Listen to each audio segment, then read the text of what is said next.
Hello बच्चों, नमस्कार। मैं हूं आपका गुरुजी के और आप देख रहे हैं आपका फेवरेट चैनल गुरुजी एजुकेशन। बच्चों, आज हम समझते हैं आवेश का क्वांटीकरण। आवेश के क्वांटीकरण के अंतर्गत किसी भी पदार्थ पर जो आवेश होगा वो मूल आवेश के पूर्ण गुणज में होगा। उसका परिमाण कैसे होगा? मूल आवेश के पूर्ण गुणज में होगा।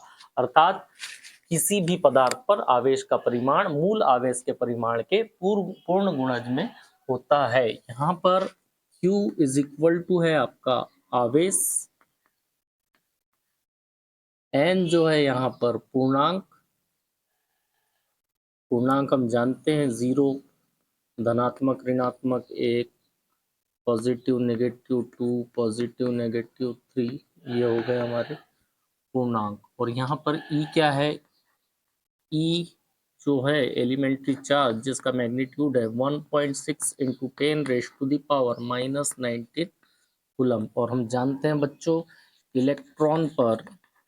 इलेक्ट्रॉन पर जो चार्ज होता है, आवेश होता है, वो -E, और प्रोटॉन पर जो आवेश होता है वो होता है +E। तो हम कह सकते हैं कि आवेश के क्वांटीकरण के द्वारा हम यह भी परिभाषित कर सकते हैं कि किसी भी पदार्थ में यदि आवेश होगा तो वो होगा +1, +2, +3, +4, -1, -2, -3, इस प्रकार। लेकिन किसी भी पदार्थ पर आवेश कैसा नहीं होगा? ऐसा नहीं होगा। कैसा? 1.2 कूलम्ब आवेश नहीं होगा, 3.2 कूलम्ब आवेश नहीं होगा, 6.2 कूलम्ब आवेश नहीं होगा। इस प्रकार से आवेश नहीं होगा। वो होगा तो कैसा होगा? मूल आवेश के पूर्ण गुणज के गुणांक के बराबर होगा। तो चलिए हम आगे के क्रम में देखते हैं। होगा और ऐसा नहीं होगा। तो बच्चों, आवेश के क्वांटीकरण को समझने के लिए कुछ हम गणितीय प्रश्न करते हैं, जिसमें पहला हमारा प्रश्न है कि किसी पदार्थ में 200 इलेक्ट्रॉन की कमी हो गई है तो उस पदार्थ में कितना आवेश आ जाएगा और उस पदार्थ में क्या कौन सा चार्ज आ जाएगा, ये बताना है हमको फर्स्ट नंबर के हमारे क्वेश्चन में। तो हम करते हैं इसको। सबसे पहले देखते हैं कि दिया क्या है हमारे पास। दिया है हमारे पास कमी जो हुई है इलेक्ट्रॉन की, मतलब n दिया हुआ है कितना? 200। और हम जानते हैं बच्चों क्वांटीकरण के सिद्धांत से Q is equal to NE। तो यहाँ से वैल्यू रख दो। Q is equal to N का वैल्यू 200 और E का वैल्यू जानते हैं 1.6 इंटू 10⁻⁻19। तो ये हो गया आपका, 2 को सेपरेट कर लो और 2 इंटू 100 लिख लो, मतलब। और ये हो गया 1.6 इंटू 10⁻⁻19। 2 इंटू 1.6 कितना हो जाएगा बच्चों? 2 इंटू 1.6 3.2। और यहाँ पर जो 100 है उसको लिख लो 10 पे 2 की घात, और ये 10 पे कितने की घात है? -19 की घात। दोनों जुड़ जाएंगे, कितना हो जाएगा? 3.2 इंटू 10⁻⁻17 कूलम। मतलब उस पदार्थ में कितना आवेश आ जाएगा? 3.2 इंटू 10⁻⁻17 कूलम आवेश आ जाएगा। फिर पूछा है कि भाई आवेश का प्रकार क्या होगा उस पदार्थ से? क्या 200 इलेक्ट्रॉन, 200 इलेक्ट्रॉन्स निकल रहे हैं बाहर, मतलब यहाँ पर 200 इलेक्ट्रॉन्स की कमी हो जाएगी। मतलब क्या हो जाएगी? यहाँ पर अधिकता हो जाएगी किसकी? पॉजिटिव चार्ज की या प्रोटॉन की। तो यहाँ पर क्या आ जाएंगे?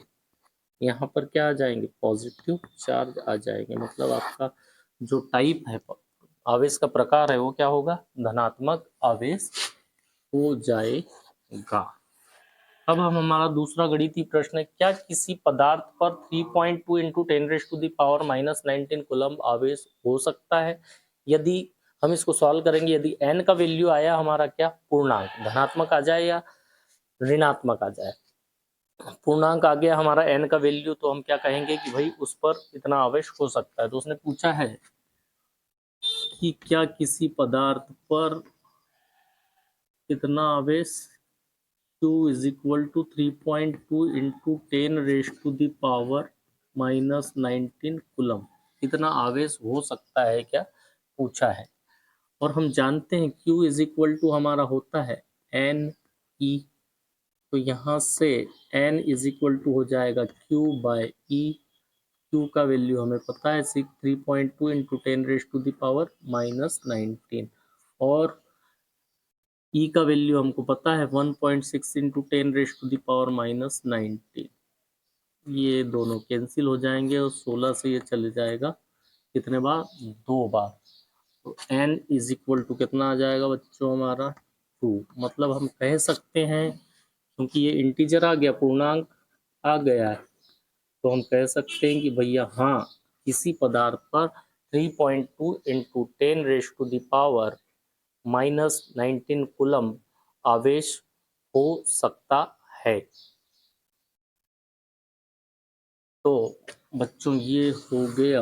अब नेक्स्ट जो क्वेश्चन है हमारा, क्या किसी पदार्थ पर 4 इंटू 10⁻⁻19 कूलम आवेश हो सकता है। देखते हैं हम इसको भी।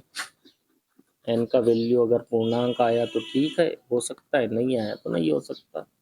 क्या दिया हुआ है, Q is equal to 4 into 10⁻⁻19 coulomb और Q इज इक्वल टू जानते हैं हम NE, तो यहाँ से N इज इक्वल टू क्या हो जाएगा, Q बाई ई, वैल्यू रख दो। Q का वैल्यू है 4 इंटू 10⁻⁻19 बाई ई का वैल्यू 1.6 इंटू 10⁻⁻19, ये कैंसल।